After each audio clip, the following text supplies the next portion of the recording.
Bonjour, c'est Il Pastore. Bienvenue sur cette vidéo qui concerne la tour de garde du mois d'octobre 2021. Nous avons du lourd et une sorte de synthèse de bien des difficultés sur le point de vue de l'honnêteté quant aux Saintes Écritures. Tout cela se retrouve presque de manière synthétique dans ce numéro d'octobre. Donc la tour de garde octobre 2021, édition d'études. Le thème central de ce mois-ci, c'est le repentir. Après avoir évoqué la parabole donc des deux frères, il y en a un qui a fait un petit peu tout et n'importe quoi, on appelle souvent ça la parabole du fils prodigue. Donc il est question des anciens qui, décidément, ont un pouvoir assez important. Les principes énoncés dans cette parabole sont censés guider donc les anciens. Je reprends ce qu'il dit entre la page 5 et 6. Citation maintenant. Les principes qui s'en dégagent sont utiles aux anciens quand ils s'efforcent de déterminer si un chrétien qui a commis un péché grave est sincèrement repentant. Il n'est pas facile pour les anciens de déterminer si quelqu'un qui a commis un péché grave est à présent sincèrement repentant. Alors, reprendre de la fameuse parabole dite du fils prodigue. Vous avez le fils cadet qui a fait tout et n'importe quoi et qui revient vers son père, qui l'accueille bras ouverts. C'est oublier justement le grand frère, celui qui restait toujours dans la maison du père et qui lui en fait eh bien, ne vaut pas mieux, si j'ose dire, hein, si vous me permettez ce langage, ne vaut pas mieux que son petit frère parce qu'il n'a pas compris que justement il avait la meilleure place de rester auprès du père et de ne pas faire n'importe quoi. Et il s'aigrit, il ne comprend pas pourquoi on fait la fête pour son petit frère qui est revenu à la vie. Il ne se rendait même pas compte, il a trimé, il ne se rendait pas compte qu'il était à la meilleure place, contrairement à son petit frère. Et c'est justement le problème qui est là, c'est le problème du côté pharisien, d'une partie des pharisiens de l'époque de Jésus, c'est-à-dire des élites religieuses qui pensaient qu'elles n'avaient pas besoin de repentance. Là, la question des anciens, est-ce qu'eux n'ont pas besoin de repentance? C'est étonnant qu'ils aient tout ce pouvoir. Comment ces anciens peuvent avoir ce regard vers les autres, de chercher à voir chez les autres s'ils sont sincèrement repentis? Il n'y a que Dieu qui peut voir ça. C'est une espèce d'immiscion dans la vie des gens, dans la spiritualité des gens et surtout dans leur vie privée. C'est quelque chose qui est un peu malsain. Ça n'existe pas évidemment uniquement chez les témoins de Jéhovah, mais là il me semble qu'il y a une telle insistance sur plusieurs magazines, plusieurs tours de garde, que la chose est importante. Je poursuis à la page 6, toujours le paragraphe numéro 16. Pourquoi? Parce que les anciens ne peuvent pas lire dans les cœurs. Ah, mais quand même. Ils doivent donc s'appuyer sur des manifestations extérieures de repentir pour déterminer si le pécheur a complètement changé d'état d'esprit. Donc en fait, il faut venir prouver aux autres qu'on est vraiment converti. C'est bizarre qu'il ne faille pas le prouver à Dieu lui-même, mais non à des gens, à des êtres humains qui manifestement ont un très grand pouvoir. Sauf que ce pouvoir est-il contrôlé par d'autres contre-pouvoirs? Y a-t-il des instances par rapport aux anciens? C'est un peu hiérarchique dans un sens mauvais du terme, me semble-t-il. Prenons un exemple, paragraphe 17. Un frère se rend coupable d'adultère pendant de nombreuses années. Oui, ça c'est... Alors, c'est pas pour dire, mais bon.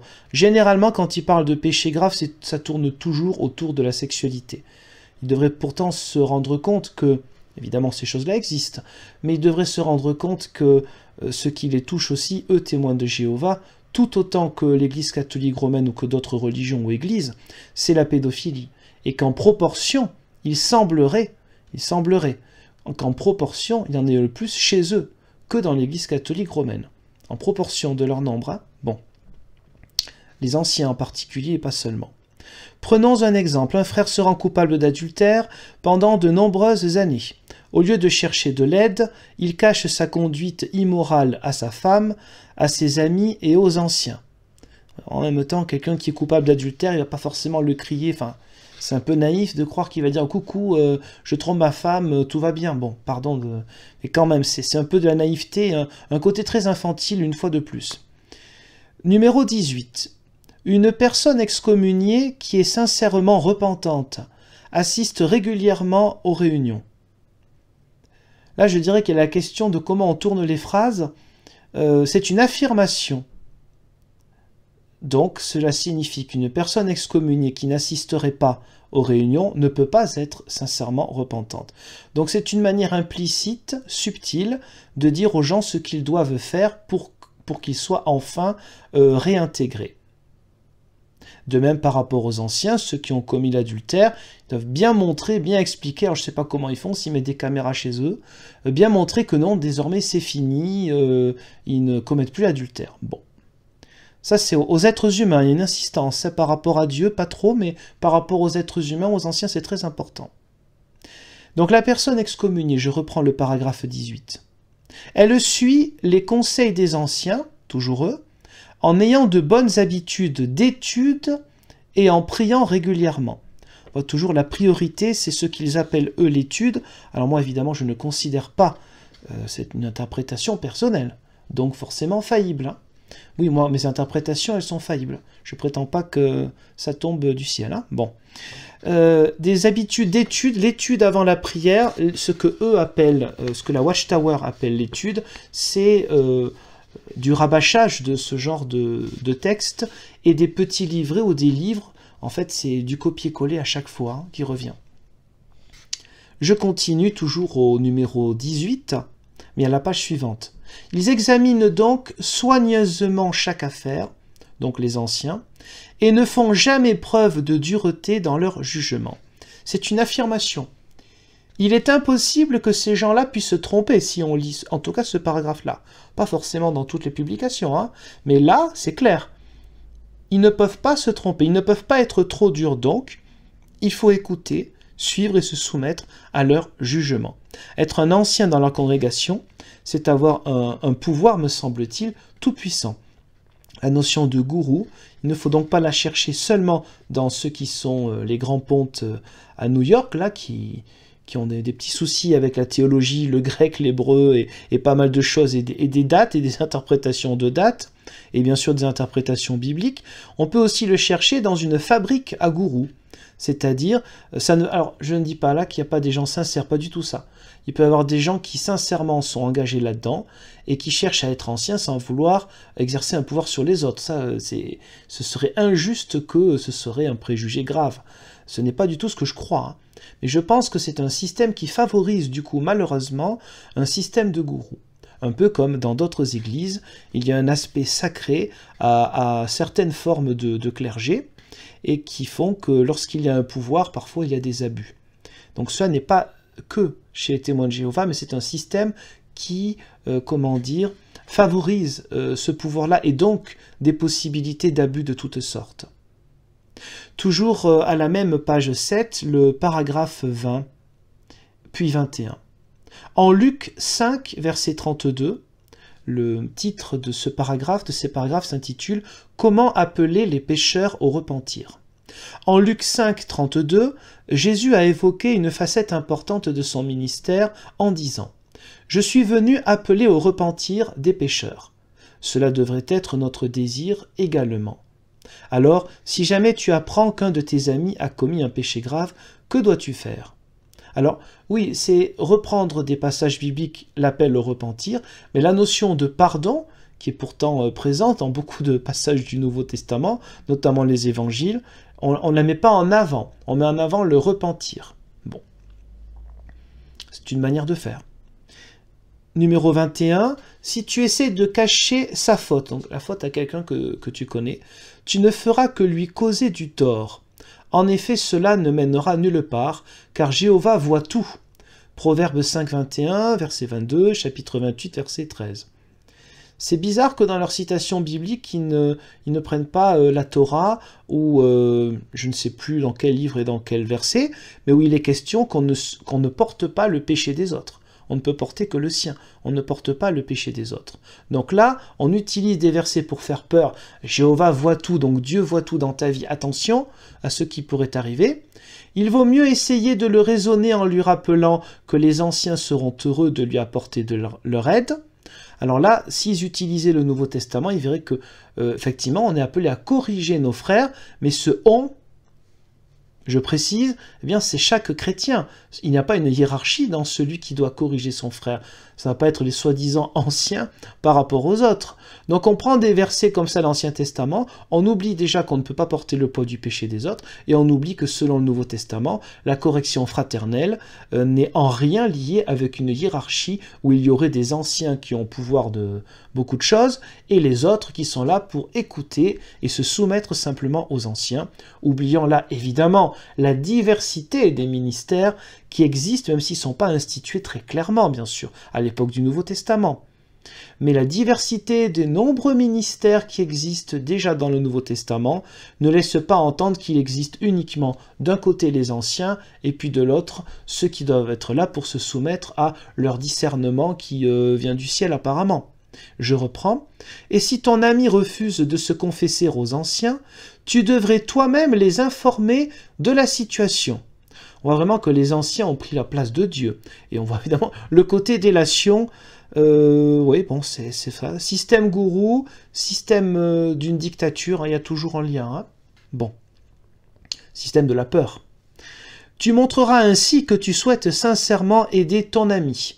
Bah, c'est sûr que lui, du coup, il va être sincèrement repentant si tu es dans la délation par rapport à ses actions. Hein. En effet, ses relations avec Jéhovah sont en danger. Oui, mais parce qu'évidemment, ton ami, quand tu le corriges, c'est-à-dire quand tu lui expliques que là, il a peut-être fait un petit peu n'importe quoi, eh bien, il n'est pas responsable, lui. Il n'a pas la possibilité, tu ne laisses pas le temps de se repentir. Non, il faut aller voir tout de suite les anciens. Oui, c'est un système gourou, hein, ça s'appelle comme ça. Hein. Page 8, le titre de l'article s'intitule « Nous servons un Dieu dont la miséricorde est immense ». Je vous rappelle que la miséricorde de ce faux Dieu Jéhovah, on l'a vu juste avant, hein, à la page d'avant, avec le fait qu'il faut faire de la délation et aller vers les anciens.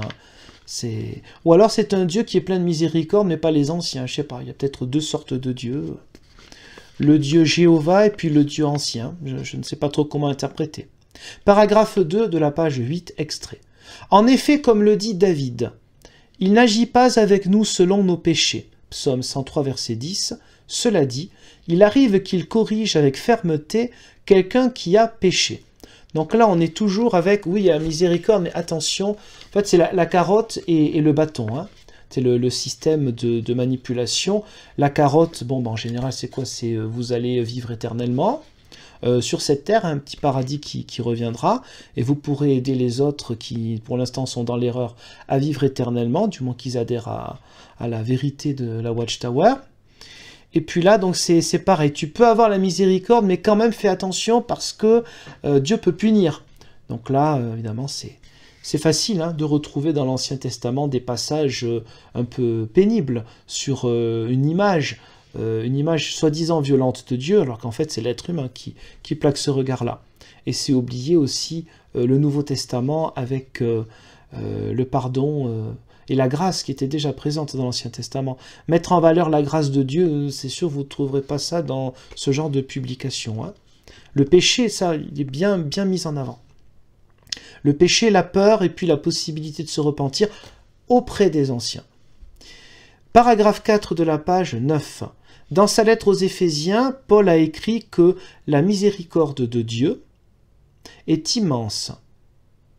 Il leur expliquait que Jéhovah s'était montré miséricordieux en offrant à ses serviteurs oints des humains imparfaits, l'espérance de vivre au ciel. Donc là, on est dans la dogmatique, dans la doctrine plutôt jéhoviste, c'est-à-dire on reprend d'un passage, j'ai déjà vu ça dans une autre vidéo, avec les petits livres sorti en 1995 et plus récemment, sur l'idée que lorsque Paul évoque des frères et sœurs, il y aurait deux distinctions, ceux qui sont oints, ceux qui ne le sont pas, tout ça pour arriver en fait à la distinction faite en 1935, quand le nombre de témoins de Jéhovah augmente, entre ceux qui seront, immortels, hein, ils ne verront pas la mort, et puis les autres qui vont mourir pour l'instant, mais ils feront partie d'une deuxième catégorie. Ça, c'est à partir de 1935.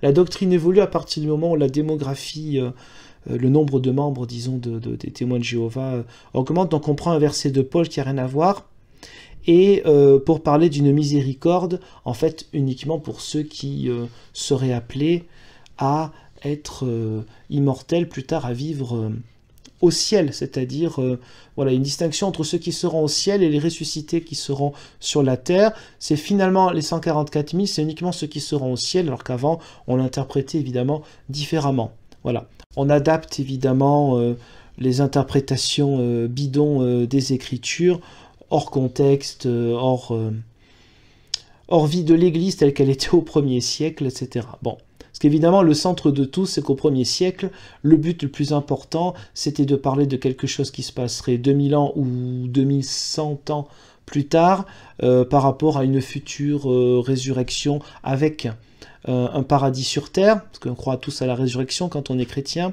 mais pas avec un paradis sur terre qui revient. Hein. C'est une image un peu... Enfin, qui pour nous n'est pas biblique et reprend des textes bibliques qui sont un petit peu bizarres, hors contexte. Voilà, il n'avait que ça à faire, alors qu'en fait, non, ils annonçaient la bonne nouvelle que le plus important, c'est d'abord de vivre sur terre, hein, de vivre sur terre le règne de Dieu, qui est possible avant notre résurrection plus tard, dans un autre monde, et bien sûr avec un autre corps. Voilà, je poursuis. Numéro 5, extrait. À de très nombreuses reprises, Jésus a donc vu Jéhovah se montrer miséricordieux envers des humains pécheurs. Et là, on reprend vers un psaume, psaume 78, 37 à 42. Il parle de Jésus qui a vu Jéhovah se montrer miséricordieux. Pas besoin de reprendre le psaume, mais là on voit qu'évidemment Jésus est un personnage secondaire. Il est lui. Ça c'est la théologie chrétienne. Hein. Pour le christianisme, hein, quelle que soit l'Église, c'est Jésus qui est l'incarnation divine et l'incarnation de sa miséricorde. Ce n'est pas lui qui est un simple spectateur de la miséricorde divine. Un peu plus loin, et dans ses enseignements, donc Jésus, selon la Watchtower, a souvent mis en évidence cette qualité attachante de son Père.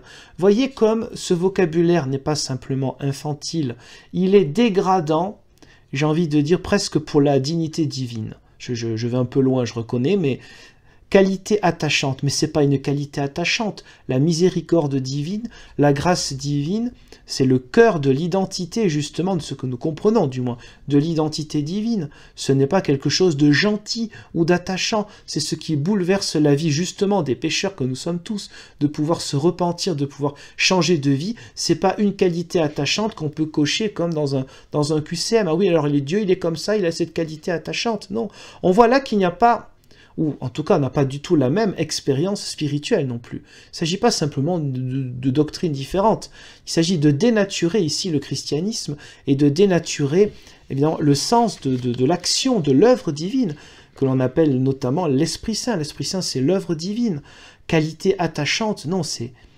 On voit quand même la différence, c'est dénaturer, c'est dégrader l'image en fait de Dieu.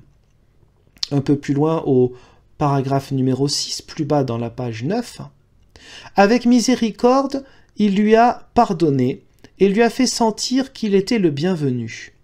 Donc ça reprend du passage des deux frères, hein, de la parabole dite, souvent on l'intitule comme ça, donc du fils prodigue. Donc je reprends comment il explique ça. Avec miséricorde, donc le père, vous savez quand le fils revient, là il est tout penaud, il lui a pardonné et il lui a fait sentir qu'il était le bienvenu. Le fils perdu avait commis des péchés graves, mais comme il était repentant, son père lui a pardonné. Alors, chacun ses interprétations, là on n'a pas une, on pourra en valoir une autre. J'attire votre attention sur le fait qu'il y a toujours cette insistance sur le fait que c'est d'abord le pécheur qui doit faire le premier pas, comme si Dieu ne faisait pas le premier pas. Alors, il est vrai que dans le Nouveau Testament, vous avez des possibilités d'interpréter comme ça, mais vous avez aussi la possibilité d'interpréter différemment, que le Père, il n'a pas eu le temps d'entendre ce que son fils allait lui dire. Certes, le fils devait avoir un visage, c'est une parabole aussi, mais bon, le fils devait avoir un visage tout penaud, il avait un peu la honte hein, de rentrer, mais c'est quand même le Père qui vient à lui. Donc, le Père lui dit pas, bon alors vas-y, explique-toi et surtout excuse-toi. Donc prétendre que d'abord il y a la demande de pardon pour que Dieu pardonne, si cela peut exister dans le Nouveau Testament comme interprétation, il y a aussi d'autres possibilités d'interprétation qui fait que la grâce de Dieu est première. C'est bien pour ça que le Christ est venu aussi, pour nous montrer la priorité de sa grâce et non pas la priorité de l'homme religieux qui reconnaît son péché et qui va vers Dieu. Ça, c'est la religion. L'autre côté, c'est la grâce. Page 10, numéro 11.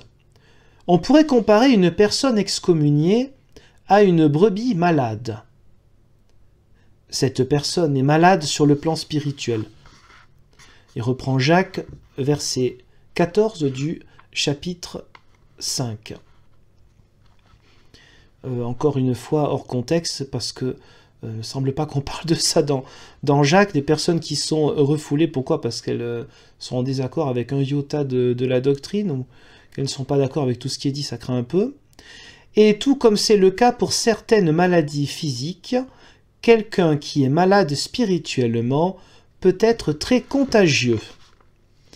Alors, question, quand il s'agit d'un ancien qui a fait des choses graves, je ne vais pas revenir tout le temps là-dessus, mais c'est aussi une réalité malheureuse, très grave, lorsqu'un ancien a commis des actes de pédophilie et qui n'est pas excommunié, lui, il n'est pas malade spirituellement.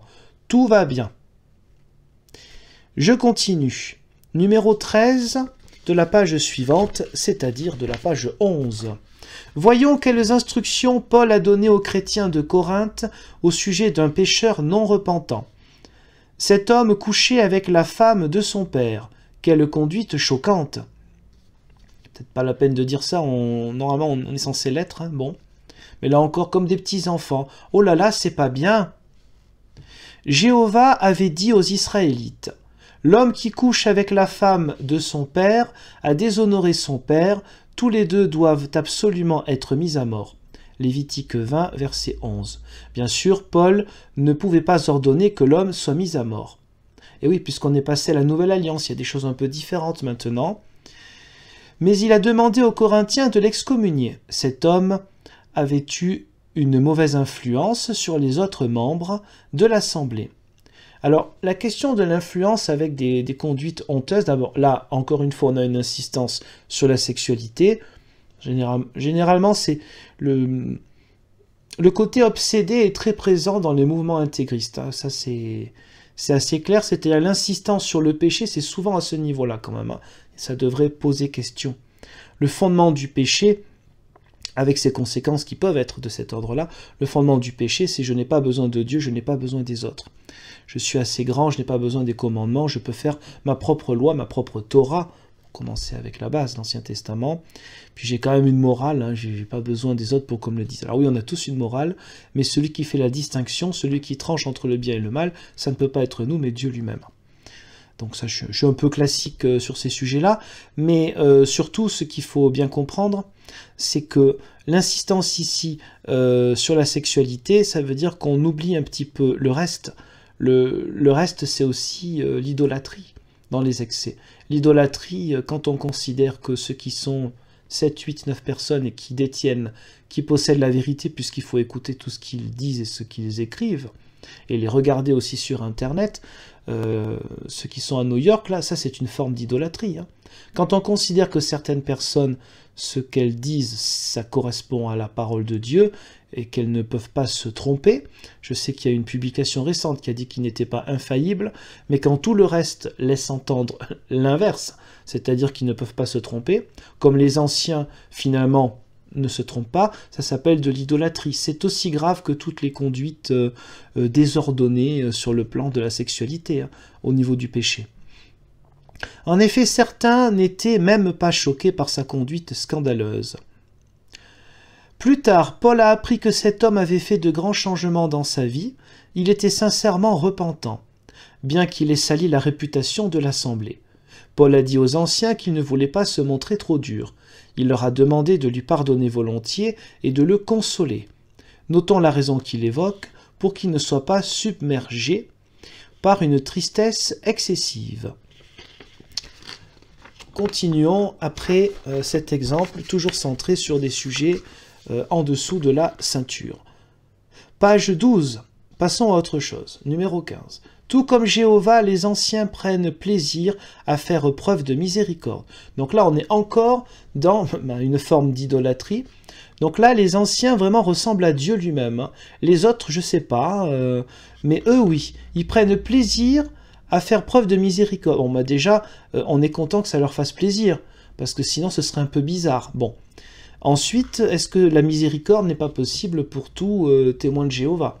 Évidemment, on ne parle pas de ceux qui ne sont pas témoins de Jéhovah, là c'est la science-fiction, évidemment, en dehors d'eux, personne ne peut vraiment comprendre la vérité et la miséricorde divine. Oui, j'ai oublié de rappeler, mais bon, ça fait beaucoup de répétitions tout à l'heure, quand il s'agissait de Jéhovah, il parlait du Nouveau Testament, une fois de plus, non, le Nouveau Testament est écrit en grec, et donc il ne s'agit ni de Yahweh, ni de Yehoua, de ce que vous voulez, en tout cas pas la prononciation à la française, à l'hébreu.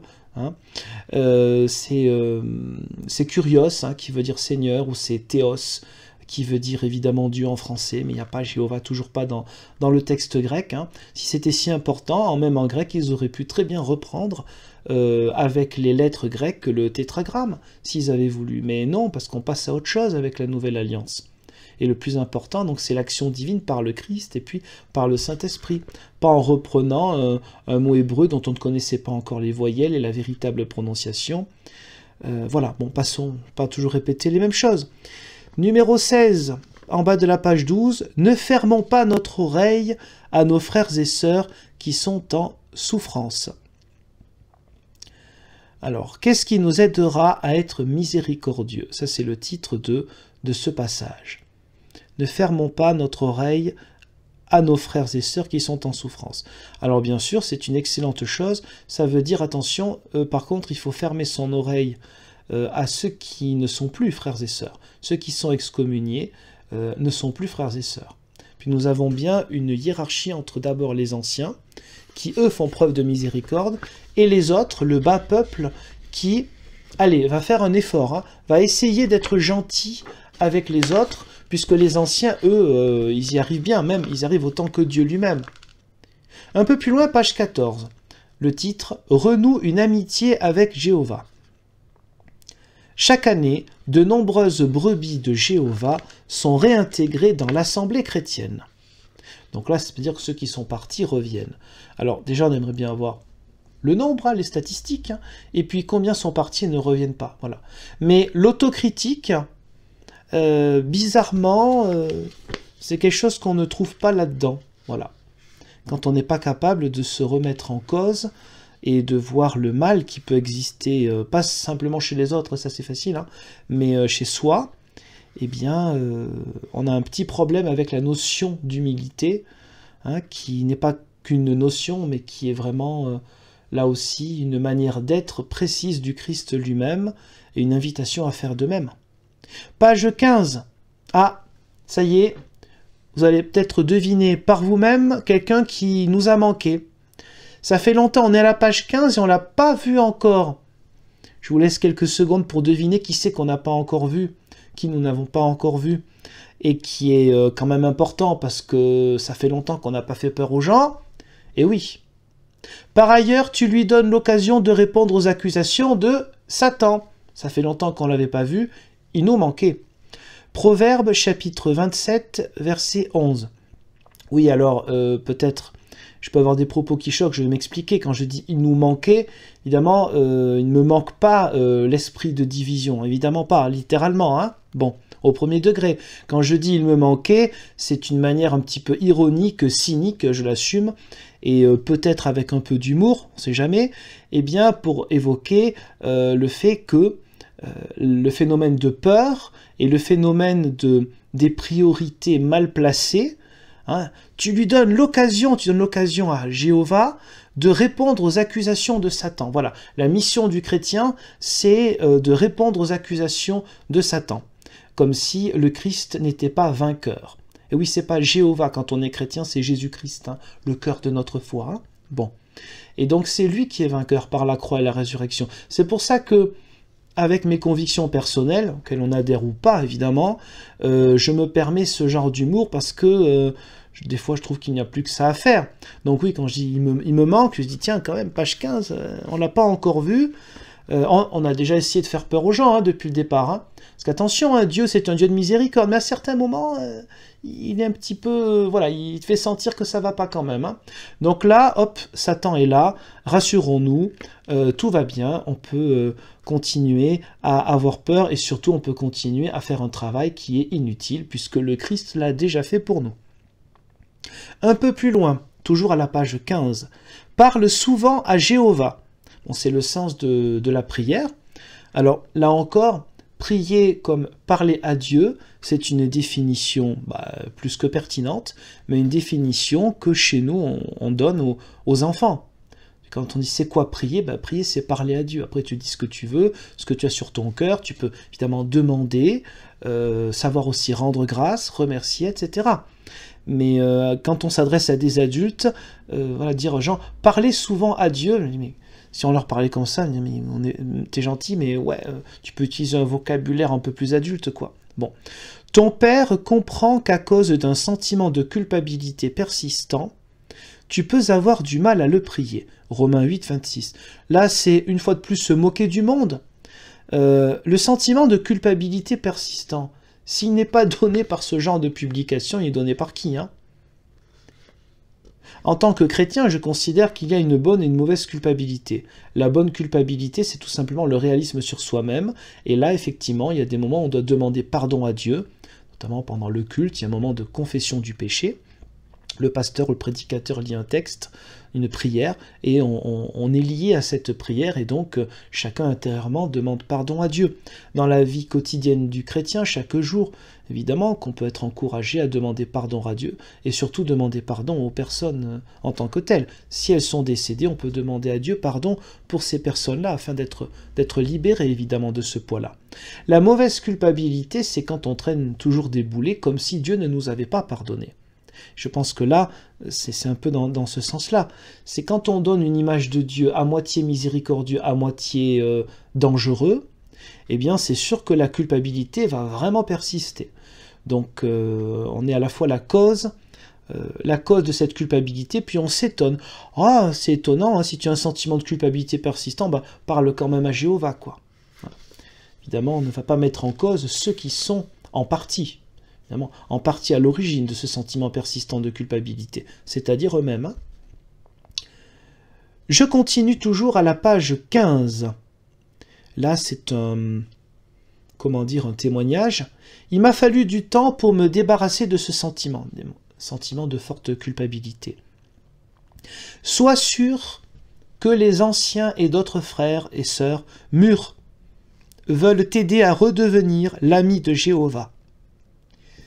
Donc là, on a toujours le fait que la communauté, les gens anciens, et on a quand même la hiérarchie, c'est eux qui vont aider à réintégrer la communauté, c'est-à-dire qu'il faut absolument qu'on ait du monde. Parce que, bibliquement, pourquoi on ne parle pas du fait que la miséricorde divine est toujours présente, et que ce ne sont pas eux, mais Dieu d'abord, qui va agir pour te pardonner. Mais on a l'impression que la communauté ici prend la place, et les anciens avant tout, prend la place de Dieu. Alors pour le vocabulaire aussi, petite parenthèse, sois sûr, sois convaincu, c'est tout le temps. On a une insistance sur ce vocabulaire qui est impératif. On pourrait dire, oh, c'est un détail. C'est pas du tout un détail. Quand on insiste auprès de gens pour leur dire ce qu'ils doivent faire, crois, sois convaincu. On est toujours dans le côté rationnel, C'est-à-dire, voilà la vérité, c'est ce que tu dois croire. Tu dois croire cela parce que c'est comme ça, c'est tout. Sois convaincu, sois sûr. La place du doute, non, ce n'est pas possible. Alors que le doute fait partie de la vie du croyant, vous trouvez ça dans toutes les Écritures et la vie de l'Église universelle, mais non, on ne peut pas douter. Douter de Dieu, pire que ça, douter de la Watchtower. Douter de leur doctrine. N'abandonne pas. Et là, toujours notre ami qui est important, la tour de garde, à force d'en lire, on peut presque en écrire une, Au bout d'un moment, on dit il y a plusieurs ingrédients. Il y a des choses, évidemment, beaucoup de choses qui sont tout à fait acceptable, attention, c'est pas ça que... Tout n'est pas à jeter. Le problème n'est pas on est d'accord ou pas. Le problème c'est il y a un enfermement psychologique, il y a un danger psychologique et spirituel auprès de personnes qui considèrent qu'elles ont la vérité révélée.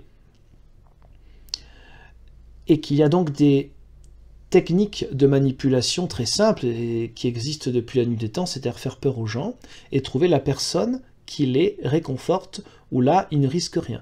Insister sur le danger, donc on augmente l'angoisse et le stress, et insister sur ceux qui apportent la paix.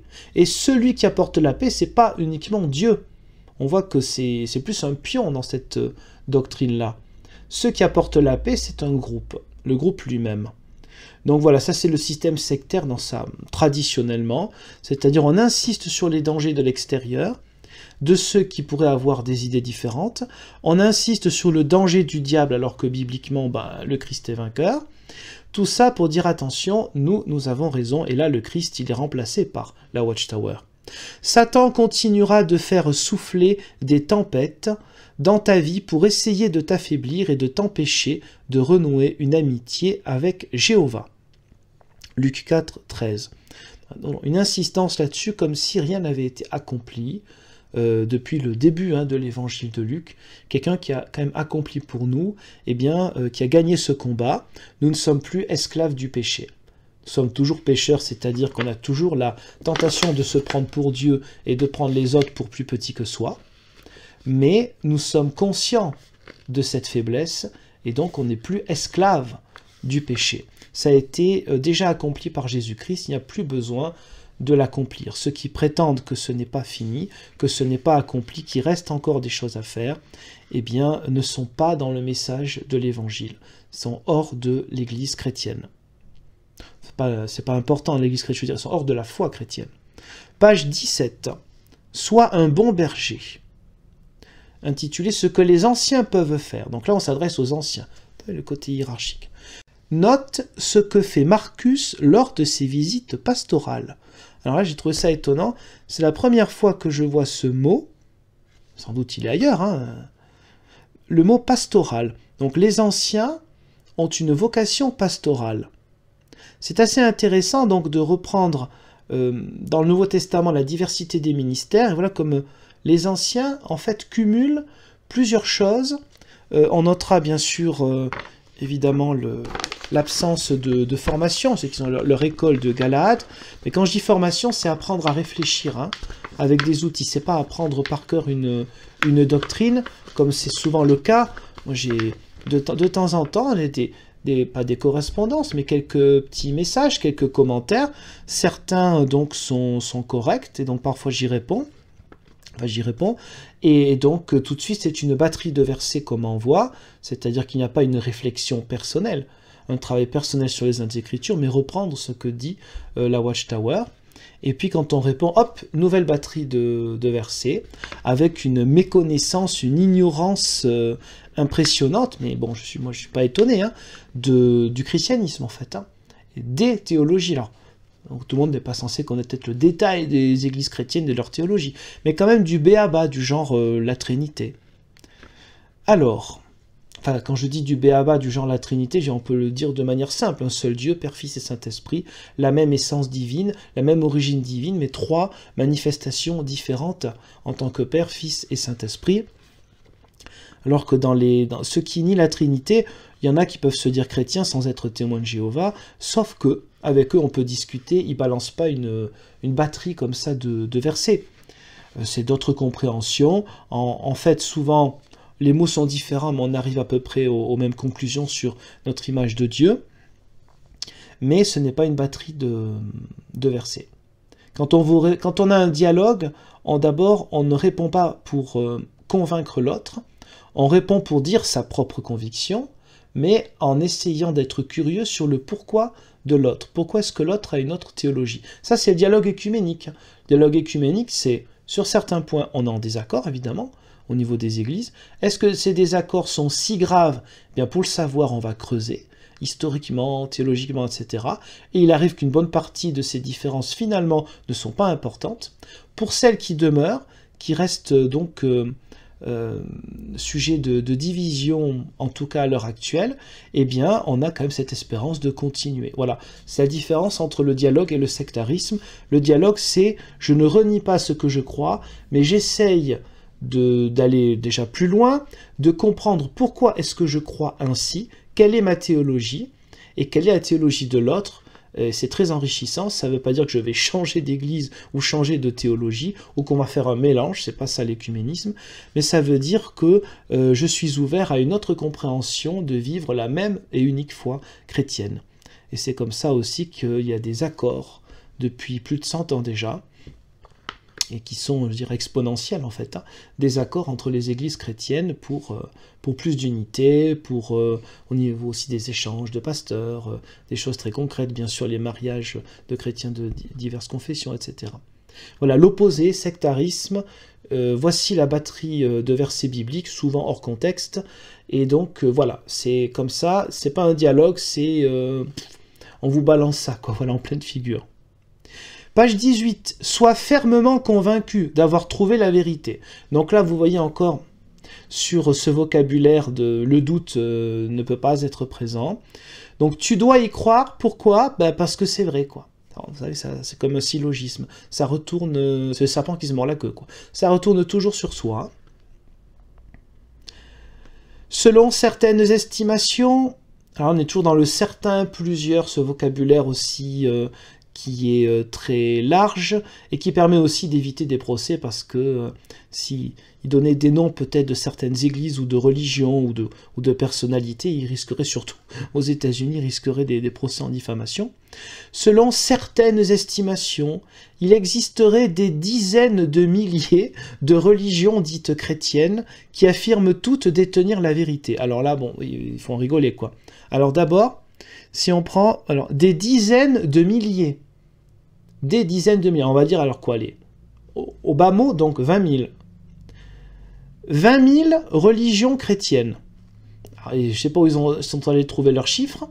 En tout cas, pour ce qui est des églises chrétiennes qui sont en dialogue écuménique, qui représentent quand même la plupart du christianisme, au moins les 3/4, et des églises néo-pentecôtistes qui ne dialoguent pas encore, ça viendra peut-être un jour, hein, pourquoi pas. Hein.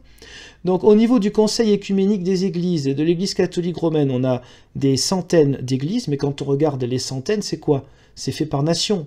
Un exemple très simple, l'église protestante unie de France, ça fait une. L'union des églises protestantes d'Alsace et de Lorraine, ça fait 2. Ces deux églises-là ont exactement la même théologie, c'est les églises luthéro-réformées.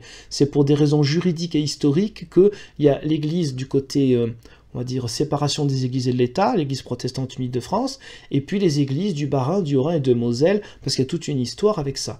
Ces deux églises ne sont pas, on peut dire, des églises vraiment très différentes. Nous avons la même doctrine, les mêmes bases, c'est les mêmes facultés de théologie. Voilà, mais ça compte déjà pour 2, dans le même pays. Et au niveau allemand, ça marche par Länder, par Land, c'est-à-dire par province, parce que c'est aussi un pays fédéral. Donc quand vous comprenez cela, il n'y a pas forcément beaucoup de différences théologiques en fait, hein, mais ça multiplie le nombre d'églises. Voilà. Si on comptait au niveau mondial, ça irait plus vite. Si la Fédération luthérienne mondiale était une église, déjà, hop, ça en fait des dizaines en moins. Voilà, mais parce qu'on ne marche pas comme ça au niveau mondial, sauf la communion anglicane, qui marche au niveau mondial, et l'église catholique romaine. Nous, on fait par pays. Donc il est évident qu'il y a des centaines d'églises chrétiennes, parce qu'il y a des nations différentes et des régions différentes au sein de chaque pays qui peuvent expliquer le nombre. Mais le nombre ne signifie pas que ce sont des églises vraiment différentes les unes envers les autres. Donc parler de dizaines de milliers de religions dites chrétiennes, déjà, j'aimerais bien savoir où sont ces chiffres, ça m'intéresserait, et qui affirment toutes détenir la vérité. Oui, mais ça c'est, ne prends pas les autres comme toi tu es, ne crois pas que les autres font comme toi. C'est pas parce que chez vous, vous considérez avoir la vérité que les autres prétendent l'avoir. Moi, je prétends pas que l'église protestante unie de France a la vérité. Je considère que la méthode protestante est une bonne méthode pour essayer le plus possible d'éviter toute forme d'idolâtrie, mais c'est une méthode humaine, donc faillible. La réforme, pour moi, Luther, Calvin, les autres, c'est pas, bam, une idée qui tombe du ciel. Hein. Bon, je considère que c'est une bénédiction, une très bonne chose pour le christianisme, mais pour moi, comme pour tout chrétien protestant, une partie des évangéliques, l'Église catholique romaine officiellement en tout cas, les églises orthodoxes, je considère que les autres chrétiens sont autant chrétiens que moi. Donc je ne détiens pas la vérité, je pense essayer si possible d'être le plus serviteur de celui qui est le chemin, la vérité et la vie, mais ça c'est un mensonge, ce n'est pas simplement un amalgame. Toutes les églises, toutes les religions, ils disent, bon, chrétiennes affirment détenir la vérité, ben, lisez la déclaration de foi de l'Église protestante suisse de France, vous verrez ce qu'on dit sur la question de la vérité. Bon, et pas que chez nous, pas que dans mon église. Bon, le fait d'affirmer détenir la vérité, eh bien, ça a existé, attention, hein. Mais à partir du XXe siècle, avec le dialogue écuménique, bah, c'est juste la preuve que c'est faux. C'est la preuve que c'est un mensonge. Quand on prétend détenir la vérité, on n'est pas impliqué dans le dialogue écuménique. Pourtant, des dizaines et des dizaines d'églises, je vous en ai parlé tout à l'heure, vous expliquez le pourquoi du comment de ces nombreuses églises-là, sont en dialogue. Donc si elles sont en dialogue, bah, c'est qu'elles ne prétendent pas détenir la vérité. Mais bon, la réalité du monde extérieur, apparemment, ils vivent toujours, je sais pas, en 1700, je sais pas, quand il n'existait pas encore. Il y a de quoi se poser des questions. Ah ben oui, quand tu prétends un mensonge, oui, il y a de quoi se poser des questions. Beaucoup se demandent par exemple, n'existe-t-il qu'une seule bonne religion ? Oui, il y a des gens qui peuvent se poser ces questions, même des gens athées. Hein.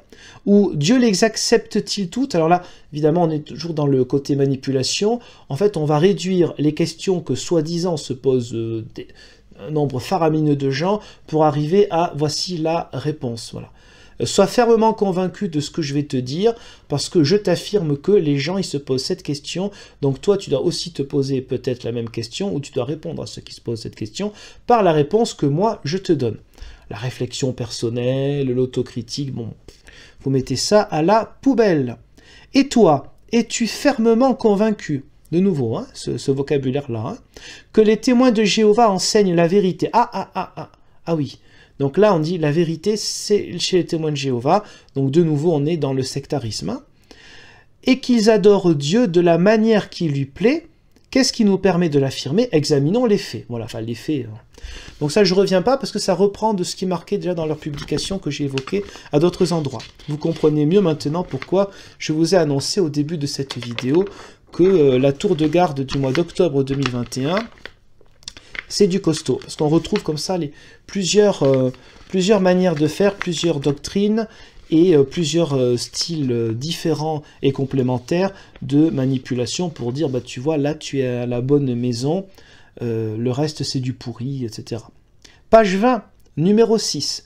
Les historiens, les Celtes, bon, confirment, les historiens, donc ceux qui ont fait des études, hein, ceux qui ont au moins, bah, je pense, un doctorat quand même, en histoire, donc Bac plus 8, donc des gens qui, eux, n'ont pas écouté la tour de garde, hein, parce que la tour de garde ne préconise pas hein, de faire des études après le bac. Donc là encore, il y a de tout dans cette tour de garde octobre 2021. Les historiens confirment que les premiers chrétiens adoraient uniquement Dieu. Un ouvrage sur l'histoire du christianisme affirme par exemple qu'ils auraient été remplis d'horreur à la seule idée de mettre des images. Oui, on est d'accord, mais ça c'est sûrement juste. Bah, des images aussi, bah, ils avaient autre chose à faire, il n'y avait pas encore d'église qui était construite, ils se retrouvaient dans les maisons. La priorité, c'était pas trop le côté décorum et comment dire, accessoire liturgique. Hein.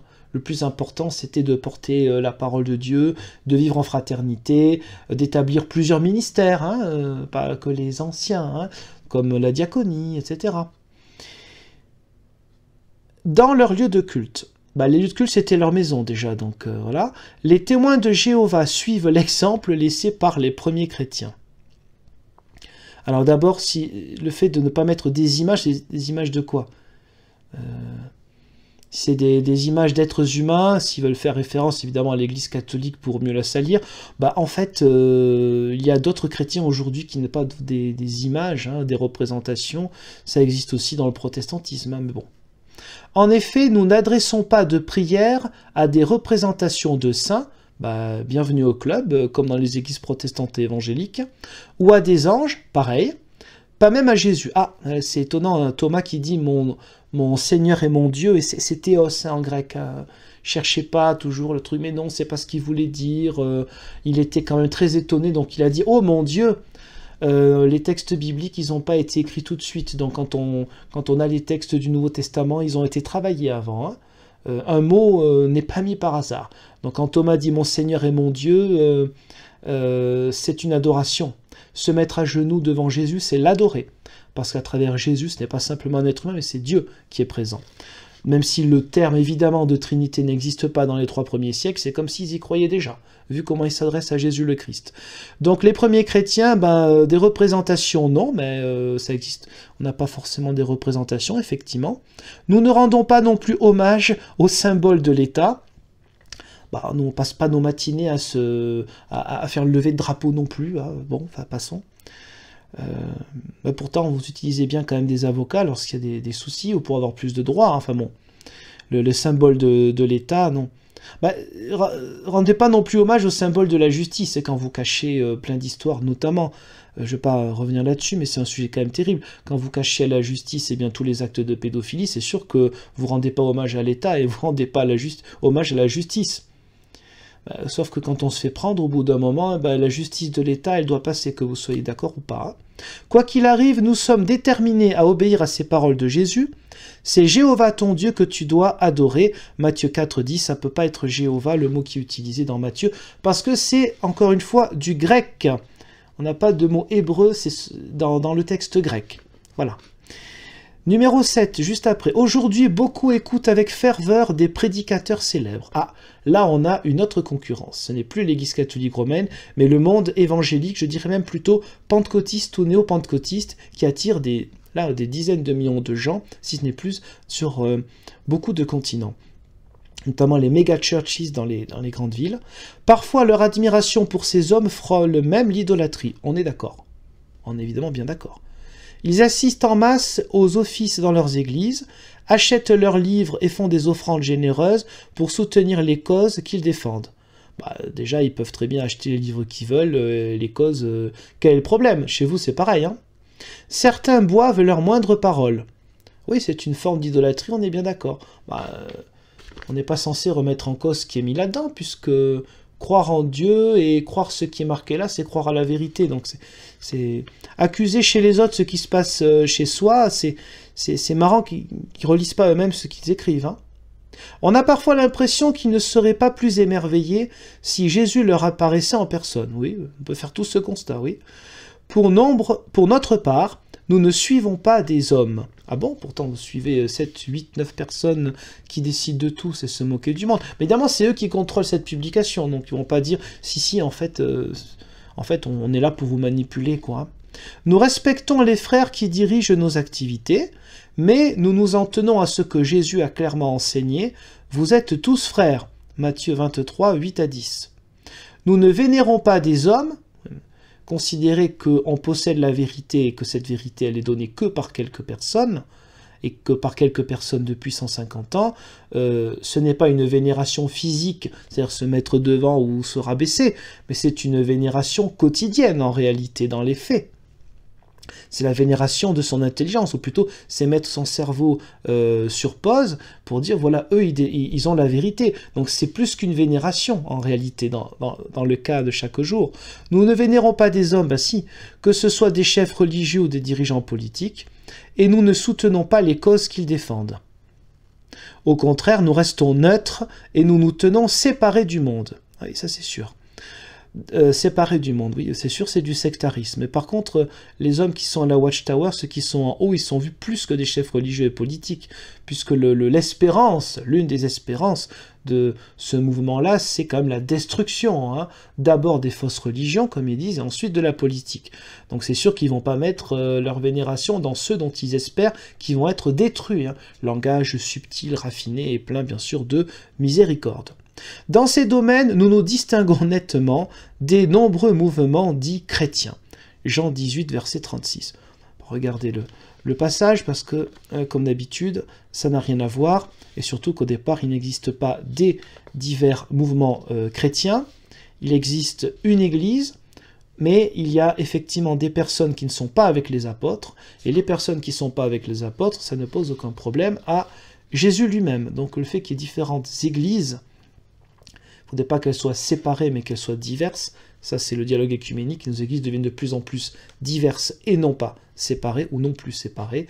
Eh bien, ça ne posait aucun problème. Mais bon, toujours plaqué à l'époque du Nouveau Testament, on était déjà quelque part là, les vrais chrétiens, c'était déjà nous. Puis après, ting, disparition jusqu'en 1870. Et puis à de nouveau, paf, les vrais chrétiens arrivent. Par magie. Page 20, numéro 9, au 1er siècle. Peu après la fondation de l'Assemblée chrétienne, oui, l'Église veut dire Assemblée chrétienne, Jéhovah s'est occupé des nations pour tirer d'entre elles un peuple pour son nom, oui, acte 15, verset 14. Ces premiers chrétiens étaient fiers d'employer le nom de Dieu et de le faire connaître, oui, le nom de Jésus-Christ. Hein. Les persécutions des chrétiens, c'est pas au nom de Dieu, hein. Le vrai problème déjà sous l'Empire romain, s'ils avaient dit « nous annonçons un Dieu », les Romains étaient plutôt tolérants à ce moment-là au niveau des différentes religions, du moment qu'on respectait leur religion à eux et l'État. Donc ils auraient dit, les chrétiens, voilà, nous annonçons le Dieu des Juifs qui a apporté un nouveau prophète, quelqu'un qui nous dit de belles choses, voilà, pour nous c'est important ce Dieu-là. Bon, pourquoi pas? Mais ça ce n'est pas la foi chrétienne, hein. Non, nous annonçons Jésus-Christ, mort et ressuscité, et qui apporte la liberté et l'unité au genre humain. Hein, ça passe pas, parce que si le côté horizontalité va à l'encontre de toute dictature. Hein. Donc, ce qui a fait les persécutions des chrétiens, c'est pas qu'ils portaient le nom de Dieu, hein, parce que si on va par là, les Juifs portaient aussi le nom de Dieu, hein, quelle que soit la compréhension de ce nom de Dieu. Les Juifs le portaient aussi, hein. Ils n'ont pas été persécutés pour porter le nom de Dieu dans l'Empire romain. Hein. Enfin, on ne voit pas ça à l'époque de l'Empire romain. Et les chrétiens n'ont pas été persécutés pour apporter le nom de Dieu. Ce qui fait être chrétien, c'est pas parler d'un tétragramme, hein, même si ça implique le respect. C'est parler de Jésus-Christ, quoi. Voilà, ça paraît simple pourtant. Page 21, numéro 10. Les témoins de Jéhovah sont-ils un peuple pour le nom de Dieu? Voyons ce que disent les faits. Ah oui, alors les faits, ça c'est... Des fois, il faut vraiment rigoler. Hein. À notre époque, de nombreux chefs religieux ont fait tout leur possible pour cacher aux gens que Dieu a un nom personnel. Des noms, des explications, bah, c'est bizarre parce que quand même les facultés de théologie, les bibliothèques des facultés de théologie sont ouvertes depuis des siècles. Hein. Dans les pays européens notamment, bah, n'importe qui, croyant ou pas, prend une carte, une inscription, il peut s'inscrire, alors maintenant je ne parle même pas avec Internet et toute forme de bibliothèque, pour avoir accès à la théologie. Étudiant ou pas, croyant ou non, n'importe qui peut avoir accès à la connaissance de la langue hébraïque, aux interprétations juives, aux interprétations chrétiennes. Ça date pas de 2021, donc prouvons-nous... Mais qui a caché quoi ? Bon, là il y a le côté un petit peu parano, un peu complotiste aussi, hein, tout ça mélangé. Ils l'ont fait disparaître de leur traduction de la Bible et, dans certains cas, ils ont interdit qu'il soit utilisé durant leurs offices religieux. Alors le nom de Jéhovah existe au XIXe siècle, c'est une compréhension du tétragramme un peu habituelle au XIXe siècle. Et oui, quand là où les témoins de Jéhovah apparaissent, s'appelant à l'époque étudiant la Bible. Et au début du XXe siècle, petit à petit, eh bien, on va plutôt tabler sur Yahweh. On va plutôt comprendre que les voyelles, la compréhension du nom du tétragramme de Dieu dans l'Ancien Testament, qui ne doit pas se prononcer pour un juif religieux, eh bien, c'est plutôt Yahweh, Yahvé. Voilà. Donc, c'est pas qu'on a caché les choses, c'est que tout simplement la recherche a avancé et que les grandes églises chrétiennes, qui à l'époque ne se sont pas concertées, hein, eh bien, ont trouvé toutes la même chose. Et dans tous les cas, même si c'était Jéhovah, parce qu'il y a cette obsession-là, parce qu'évidemment c'est l'identité du nom, donc c'est devenu intouchable. Donc toute forme de stupidité, parce qu'il n'y a pas d'autre mot, de mensonge et de paranoïa est possible pour ne pas avoir à toucher à sa propre identité, quoi. La remise en cause, l'autocritique, non, ça c'est à la poubelle. Hein. Donc si vraiment c'était ce nom-là, Jéhovah, nous n'aurions aucun problème si on nous dit, mais voilà, la recherche théologique a montré que non, au niveau des voyelles, la vocalisation de l'hébreu, c'est Jéhovah. Bah, pourquoi pas? Nous, on n'est pas obnubilés en fait par ça. Hein. Le problème ne vient pas de nous. C'est la recherche qui a avancé qui a montré que c'est plutôt Yahweh ou Yahvé. Voilà. Et donc, encore une fois, si vraiment c'est Jéhovah, eh ben, on l'accepterait, mais le travail intelligent jusqu'à présent, le travail sur l'archéologie, la théologie, tout ça, nous a montré que non. Et si c'était le cas, de toute façon, c'est encore du planté, parce qu'en hébreu, on dirait pas Jéhovah, on dirait Yehovah ou Yehovah. Et donc en français, on ne dit pas témoin de Yehovah ou Yehovah, on dit témoin de Jéhovah. Donc ça veut dire que vous vous plantez sur le nom en français. En anglais, Jéhovah, ça veut dire que vous vous plantez sur le nom en anglais. Si on prétend avoir le vrai nom et considérer que les autres sont des menteurs, au bout d'un moment, il faut quand même tirer les conséquences. Si c'est vraiment le nom de Dieu, bah, ne dites pas Jéhovah, dites Yehovah ou Yehovah. Parce qu'en hébreu, on ne dit pas je, hein, on ne dit pas Jéhovah. C'est tout bête, et même quand on insiste sur cette obsession, parce que c'est de l'obsessionnel là, eh bien on se plante quand même, parce que la prononciation française ou anglaise ou espagnole ou italienne n'est pas forcément la prononciation de l'hébreu. Poursuivons. Quel mouvement religieux a fourni autant d'efforts pour faire connaître le nom de Dieu? Nous faisons tout notre possible pour nous montrer dignes du nom que nous portons, celui de témoin de Jéhovah. Reprise du prophète Ésaïe, truc qui n'a rien à voir. Bah oui, si vous voulez porter un nom de l'Ancien Testament, c'est vous qui voulez, bah c'est une religion qui est liée à l'Ancien Testament, hein, au Tanakh, à la Bible hébraïque, ce qui est tout à fait respectable, mais ne venez pas vous dire chrétien. Hein. Nous essayons, je parle d'Église chrétienne, d'Église universelle, nous essayons de porter le nom de Jésus-Christ en fait, le nom de chrétien, voilà, c'est lui dont nous témoignons.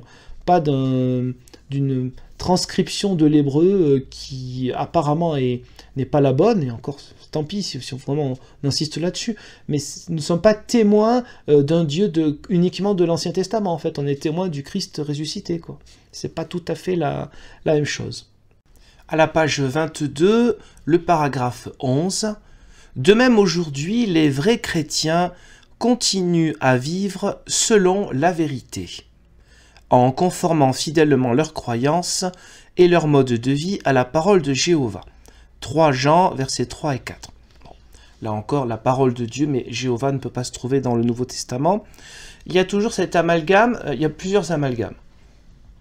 Il y a l'amalgame positif entre les vrais chrétiens qui seraient eux, qui ressembleraient parfaitement aux chrétiens du 1er siècle, comme si les chrétiens du 1er siècle passaient leur temps à parler d'un certain Jéhovah. Non, ils passaient leur temps à dire, voilà, nous avons reconnu en Yeshua, Jésus, nous avons reconnu en Jésus le Christ, le Messie, et même Dieu qui vient à notre rencontre. Nous avons reconnu l'être humain relevé, ressuscité. C'est une bonne nouvelle. Le royaume de Dieu s'est approché.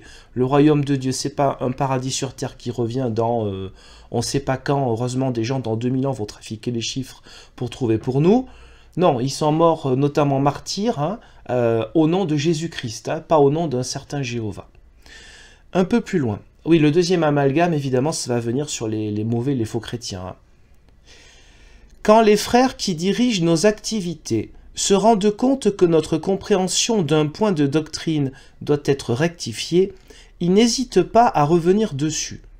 Alors j'aimerais bien savoir quels sont ces frères qui se rendent compte, qui dirigent nos activités, logiquement, c'est le collège central, donc ceux qui sont en haut. Donc quand ceux qui sont en haut se rendent compte qu'ils se sont plantés ou tout ça, ce qui peut arriver à tout le monde, eh bien, ils n'hésitent pas à rectifier. Par contre, j'aimerais bien savoir sur quel point, etc. Parce que les changements de doctrine qu'ils expliquent sur leur site ou dans leur publication, c'est toujours dans une forme de vocabulaire, un peu à la langue de bois, à la politicarde, pour dire non, ils ne s'étaient pas vraiment trompés avant, c'est juste que là, maintenant, ils sont plus éclairés qu'avant. Voilà. Il ne peut pas y avoir de contradiction puisque le tour de passe, le petit côté magique, la baguette magique, c'est de dire maintenant nous sommes encore plus éclairés. Ils prennent verset chez Proverbe, toujours le même. Nous devons attendre patiemment que la lumière de la vérité devienne plus brillante. Proverbe 4, verset 28. C'est gentil de reprendre de l'Ancien Testament. La lumière de la vérité, c'est Jésus le Christ lui-même. Depuis, il y a eu le Nouveau Testament. Alors, c'est normal de se planter parce qu'on est humain, on est faillible. On peut se tromper dans des points de doctrine, ce n'est pas le problème, mais la manière de faire de la Watchtower ne représente pas vraiment ça. C'est difficile de reconnaître ses erreurs.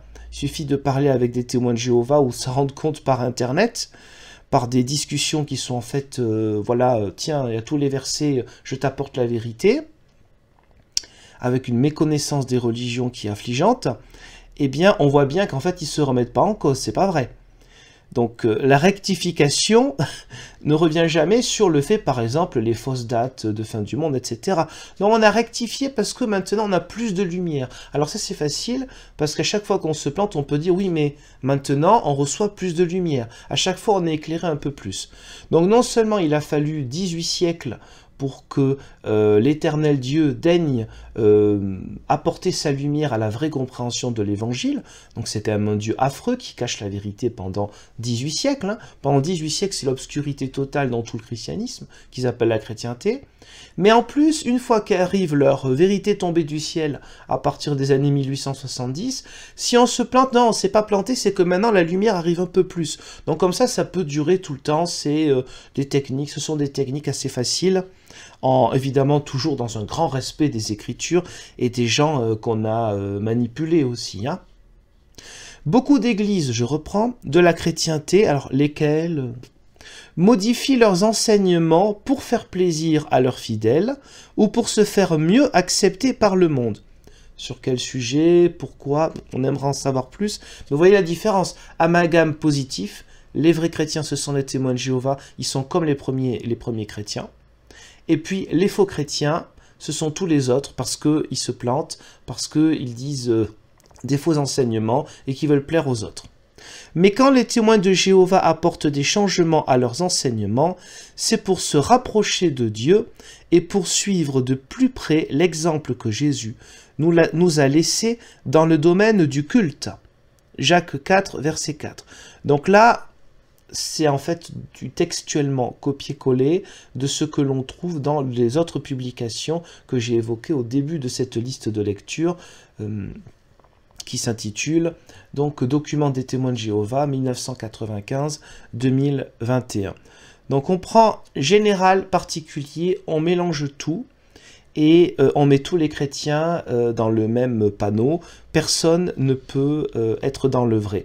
Si nous on change quelque chose, c'est parce que nous on se rapproche de Dieu. Si les autres changent quelque chose, c'est forcément pour de mauvaises raisons. Voilà. La nuance, voilà, la douceur, hein, les vertus évangéliques chez Paul, hein, la douceur. Un peu plus loin, le chapitre, plutôt le numéro 13, intitulé « Nous avons un amour intense les uns pour les autres ». Et oui, chez eux, pas chez les autres, évidemment. Les chrétiens du 1er siècle, toujours cet amalgame, se sont distingués par de nombreuses qualités, mais la plus importante était l'amour.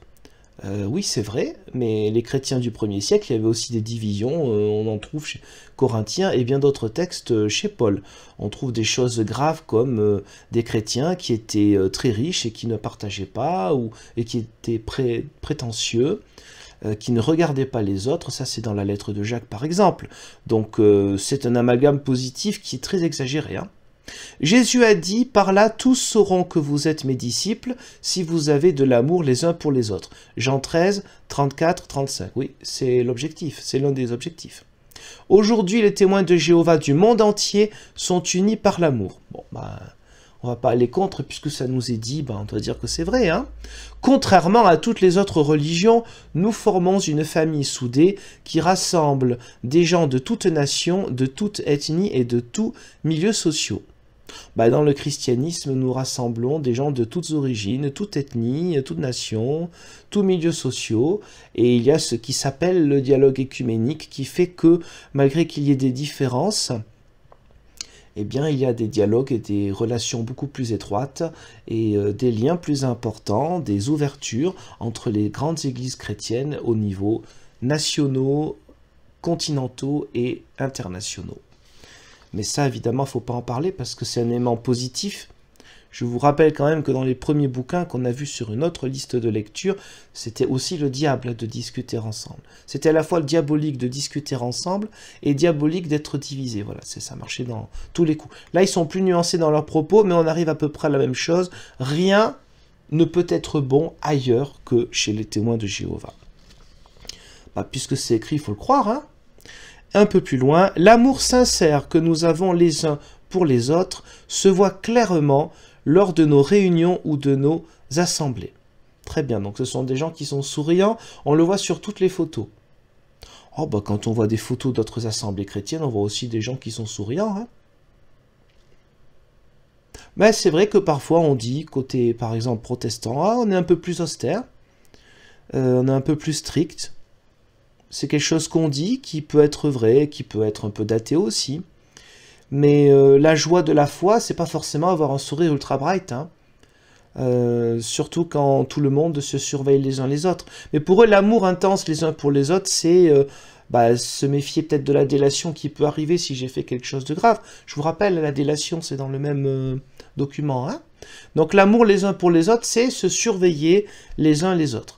Avoir aussi de la compassion, parce que ça nous est quand même demandé aussi. Bon, voilà. Ça n'enlève pas la sincérité des gens, je crois évidemment à la sincérité des gens, mais dire, voilà, regardez la preuve, nous avons un amour intense les uns pour les autres. Parce qu'il suffit, voilà, il suffit d'aller à notre réunion, c'est peut-être une manière d'attirer encore les gens, c'est un peu court quand même. Et puis bon, évidemment, comme toujours, paye ta modestie. Et je continue, il renforce notre conviction que nous pratiquons le culte que Jéhovah approuve. Donc voilà, le fait que nous nous aimons renforce la conviction que nous sommes dans le vrai. Vous vous rappelez, soyez convaincus, soyez sûrs. Toujours ce vocabulaire, en fait, pour convaincre. En fait, tout est bon pour dire nous avons raison. Quels que soient les arguments, et en même temps de dénigrer les autres, puisqu'il faut avoir besoin de dénigrer les autres pour considérer que nous, eh bien, nous avons la vérité. Voilà. Alors c'est quand même très fort hein, de mettre en même temps l'amour véritable que nous vivons, nous, en passant son temps à mentir, parce que quand même c'est du mensonge, hein, à mentir, à dénigrer, à calomnier tous les autres. Voilà. C'est un côté très, très double personnalité. Numéro 15. Par exemple, la façon dont nous sommes organisés, avec des responsables itinérants, des anciens et des assistants, reprend la structure mise en place par les apôtres, Philippiens 1.1, Tite 1.5. Donc là aussi, c'est vraiment ce document du mois d'octobre, c'est un résumé de tout le ramassis d'erreurs, pas seulement d'erreurs de manipulation, pour dire aux gens, vous voyez, nous sommes bien dans la vérité, donc restez chez nous surtout, hein, ou les autres, venez chez nous, parce que c'est pourri chez vous, et c'est génial chez nous. Alors, les structures par rapport aux divers ministères, là aussi manipulation, ils ne font pas référence là aux autres passages du Nouveau Testament, où il y a une grande diversité de ministères. Tout ce qui est de la diaconie, pour ce qui est ce qu'on appelait à l'époque les épiscopes, plusieurs interprétations dans le christianisme, hein, les épiscopes, il y a plein de ministères comme ça, il n'y a pas les anciens et puis les autres. Comme eux, évidemment toujours l'amalgame positive, nous sommes en fait la copie, le décalque du premier siècle, donc de la vérité. Parce qu'au premier siècle, ils avaient tous raison, tout était beau, tout était gentil.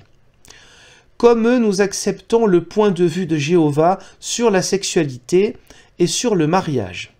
Nous respectons le caractère sacré du sang et nous avons le souci de protéger l'assemblée contre les transgresseurs non repentants. Actes 15, 28, 29, 1 Corinthiens 5, 11 à 13 et 6, 9 à 10, Hébreux 13, 4. Donc là, encore une fois, c'est une manière de dire, regardez ce qui se passe chez les autres. Eh bien, nous sommes comme au début. Ça demanderait évidemment beaucoup plus de développement, mais on n'est pas à la nuance près. Pour ce qui est du sang, là on est dans une manipulation criminelle, puisqu'il s'agissait de manger ou de ne pas manger des aliments qui avaient été qui provenaient de bêtes qui avaient été sacrifiées aux faux dieux au 1er siècle, et la question du sang était encore très présente pour eux, mais évidemment le fait que le christianisme évolue, et le fait que ce contexte n'avait strictement rien à voir avec protéger sa vie d'une maladie, hein, par rapport à la transfusion sanguine, là on est dans le top niveau, évidemment, du mensonge et de ce qui peut choquer, parce qu'il y a eu des morts à cause de cela. Hein. Bon. Je vous ai dit, c'est voilà, une bonne synthèse à ce document, je vais terminer. Paul avait aussi prédit que dans les derniers jours, beaucoup n'auraient qu'une apparence d'attachement à Dieu. 2 Timothée 3, 1 à 5. Donc ça, c'est ce qu'on appelle les syllogies, c'est-à-dire on a une argumentation qui revient sur elle-même. Ce sont des faux arguments. Prouve-nous qu'on est déjà dans les derniers jours pour prétendre que cette parole de Paul est pertinente. Parce qu'il faut être clair qu'on soit au dernier jour. Sinon, c'est pas la peine de citer Paul dans ce soi-disant contexte-là. Mais la Bible dit clairement qu'il n'y a qu'une seule foi qui est approuvée par Dieu. Éphésiens 4, 4 à 6. Donc ça veut dire les autres chrétiens, pas qu'ils ne sont pas chrétiens évidemment, eux, ils ne sont que dans l'hypocrisie, hein, une apparence d'attachement à Dieu, alors que nous avons une seule foi. Voilà. Donc moi, je traduis évidemment à ma manière. Premièrement, ça rappelle un petit peu le pire du catholicisme romain jusqu'au début XXe siècle, avant la période écuménique de l'Église officielle de l'Église catholique romaine. Avant, il y avait des gens qui étaient ouverts d'esprit aussi, évidemment, dans cette Église-là, qui était de dire, voilà, nous avons il existe quatre critères pour prouver quelle est la vraie Église. Voici les 4 critères. Vous voyez, nous, l'Église catholique romaine, nous remplissons ces 4 critères. Voilà. C'est pareil, un syllogisme. C'est nous qui définissons les critères, et à la fin, bah, évidemment, c'est nous les seuls, les vrais. Hein. Bon. Là, c'est pareil, mais en pire. Et le côté hiérarchique est bien pire encore que pouvait être l'Église catholique romaine avant Vatican II. C'est quelque chose de très grave. Donc, il n'y a qu'une seule foi approuvée par Dieu, oui, bien sûr, c'est-à-dire la leur, évidemment. Hein. Voilà, une seule foi, un seul baptême, un seul Seigneur. Voilà. Et là encore, le fait qu'il existe des rapprochements sur la question du baptême, les grandes églises chrétiennes, catholiques romaines, protestantes et orthodoxes, reconnaissent le baptême des autres églises. Et donc il n'y a pas de rebaptême à effectuer, à administrer si quelqu'un change d'église. Ça fait partie des avancées pratiques et importantes de l'écuménisme. Donc oui, un seul baptême, on avance de plus en plus dans cela, de reconnaître le baptême des autres, c'est même une affaire qui est réglée, mais là non. Si Paul parle, il parle des témoins de Jéhovah, il ne peut pas parler des autres. Hein. Qui pratique la vraie foi aujourd'hui? Dans cet article, nous nous sommes intéressés aux faits, ça revient toujours. Il y a les faits, et puis sois convaincu, puisqu'on t'a donné les faits. Nous avons examiné la façon dont Jésus rendait un culte à Jéhovah, et nous avons vu que ses premiers disciples sont efforcés de suivre son exemple. À quelle conclusion arrivons-nous? Seuls les témoins de Jéhovah pratiquent la vraie foi aujourd'hui. Quel honneur de faire partie du peuple de Jéhovah et de connaître la vérité concernant sa personne et ses projets. Alors soyons fermement convaincus d'avoir trouvé la vérité. Voilà. Donc c'est toujours le serpent qui se mord la queue. On commence par des questions orientées. Ensuite, on balance ces arguments qui reprennent hors contexte des versets bibliques. Et à la fin, ben, vous voyez, nous vous allons énoncer les faits. Nous vous avons énoncé nos faits. Nous avons montré que les autres se plantent depuis le début. Évidemment, sans nuance, tout le monde dans le même sac. Hein. Donc voilà, maintenant, vous avez la preuve, s'il était nécessaire de vous le rappeler. Nous avons une fois de plus démontré que nous avons raison. Donc, restez chez nous, persévérez dans la foi, c'est-à-dire persévérez dans la confiance en ce collège central. Et surtout, ne discutez pas trop avec les autres, sauf pour les convertir.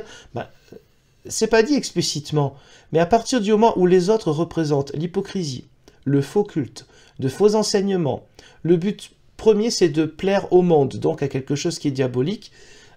Discuter avec des gens comme ça va être quand même un peu difficile, sauf pour les convertir. Évidemment que tout cela est dénigré, parce que pour éviter de chercher, pour éviter de comprendre qu'il existe plusieurs théologies et qu'il y a des gens aussi qui sont bien ailleurs, comme il y a des gens qui sont pourris à l'intérieur de ce groupe appelé les témoins de Jéhovah, les décisions de justice au niveau mondial, pas que en Australie, aux États-Unis ou en France, le prouvent, que ce n'est pas si fort cet amour-là les uns pour les autres, avec les atrocités, les saletés qui s'y passent, comme ailleurs. Voilà. Il faut toujours dénigrer les autres pour éviter de regarder chez soi les choses graves qui existent. Parce que s'il y a des choses graves, non, ce sont les apostats qui mentent. Donc c'est intéressant pour les personnes qui sont témoins de Jéhovah, eh bien, de rechercher sur Internet les décisions de justice, pas les accusations, les décisions de justice, les condamnations, qui montrent bien que cet amour-là, eh ben, il n'est pas plus présent que chez les autres, et qu'il y a autant de saleté, sinon plus proportionnellement au nombre de témoins de Jéhovah et d'autres membres d'autres religions qui sont plus nombreuses. Eh bien, c'est une preuve. Mais il faut savoir se remettre en question. Évidemment, ce genre de document fait exactement l'inverse. Le doute ne peut pas exister, les autres sont pourris, chez nous c'est parfait. Voilà. Résumé assez simpliste, mais assez évident et logique par rapport à cette tour de garde du mois d'octobre, qui, comme je vous l'ai dit au début, est un sacré résumé, si je peux utiliser ces mots-là, de la manière de manipuler pour garder les gens chez soi. Je vous remercie du visionnage de cette longue vidéo, et je vous dis, Dieu voulant, à une prochaine. Au revoir.